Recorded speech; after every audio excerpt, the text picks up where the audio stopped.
Pada Isnin, negara dikejutkan dengan insiden pertembungan tren LRT membabitkan 213 mangsa.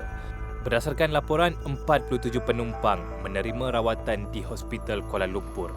6 kritikal dan 3 daripadanya memerlukan alat bantuan pernafasan di ICU. Emsta mendapatkan salah seorang mangsa yang berada dalam tren tersebut untuk berkongsi cerita dan keadaan sebenar ketika tragedi itu berlaku.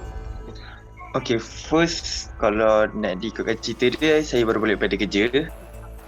Masa tu on the way ke train, masa sampai train mula-mula masa saya turun daripada tangga kat train tu, dia dah siap sedia terbuka. Kira macam dah lama dah buka, lepas tu saya masuk. Bila saya dah duduk, saya dah baru nak start movie, okay, pintu tu baru nak tutup. Kira macam kalau nak ikutkan pintu tu dah lama dah buka. Macam tak tahu mungkin amaran ke apa, pintu tu dah bagi. So bila dah tutup, dia gerak. Lepas gerak tu dalam kira macam berapa saat gitulah, lepas tu terus hentak kuat. Berapa saat je terus hentak. Hentakkan kalau kira kuat gila kat lah. Kira macam sebab ramai yang terpelanting kan. Saya yang besar ni pun boleh ada atas lantai. Boleh katakan kuat juga lah dia punya hentakan tu. Okay, saya gerabak yang paling depan sekali. Tapi saya sit kat paling belakang sekali. Gerabak depan tapi sit tu kat belah belakang. So mungkin saya punya hentakan tu saya tak kuat ke depan lah. Orang yang kat depan saya tu mungkin jauh lagi. Sebab orang kalau ikutkan sit saya tu, saya kalau hentak pun saya tak hadap cermin dengan tiang. Diorang yang sit sebelah saya ni, yang belah kiri saya ni, sebab sebelah diorang ada cermin. Itu yang kebanyakan yang teruk dulu. Diorang yang berdarah banyak pun mungkin sebab cermin. Diorang terlanggar kan, terhentak kat kepala, yang kepala pecah semua tu, mungkin sebab cermin.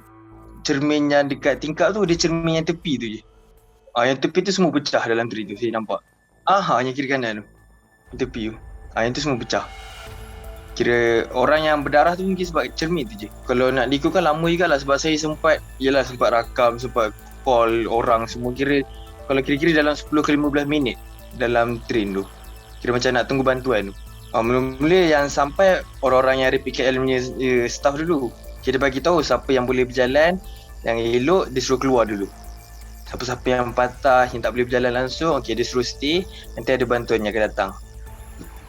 Lebih kurang macam dia nak clearkan dululah. So geng-geng yang boleh angkat stretcher semua tu, diorang boleh angkat kemudian. Kira macam seat yang saya duduk ni, kira seat yang kurang lah risiko. Sebab orang yang duduk berhadapan saya pun dia tak cedera teruk. Cedera sikit je, macam bahu tergais gitu je.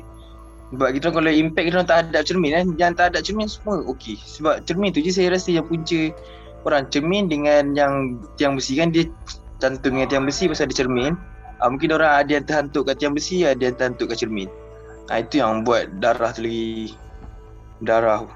Dia first lepas accident tu mula-mula saya, macam saya cakap, saya tak ingat, saya ingatkan benda tu kecil. So saya terus ke parent, benda ni accident train. So bila saya dah tunjuk kat parent, baru saya tahu lah benda ni besar kan sebab ramai yang berdarah.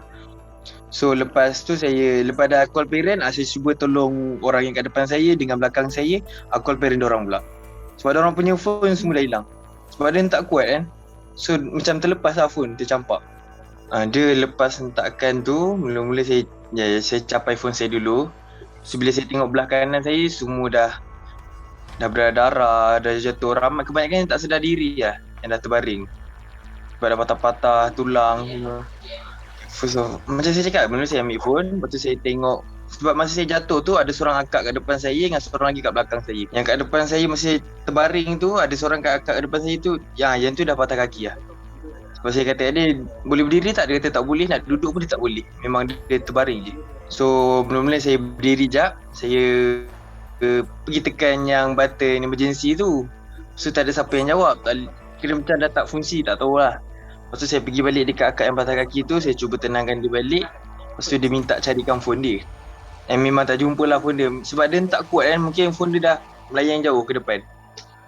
Tapi phone saya sebab yelah ada ring kan, so dia dah melekat kat jari saya, so dia melayang sikit je. Saya gunakan phone saya untuk call dua-dua punya family lah. Ada yang akak dua yang kat belakang saya tu pun call family dia juga pakai phone saya. Kat depan saya pun call pakai phone saya juga. So ada yang seorang Cina, ada yang gambar yang viral tu, yang tu saya tengok macam dah mungkin banyak kot yang patah kat badan dia.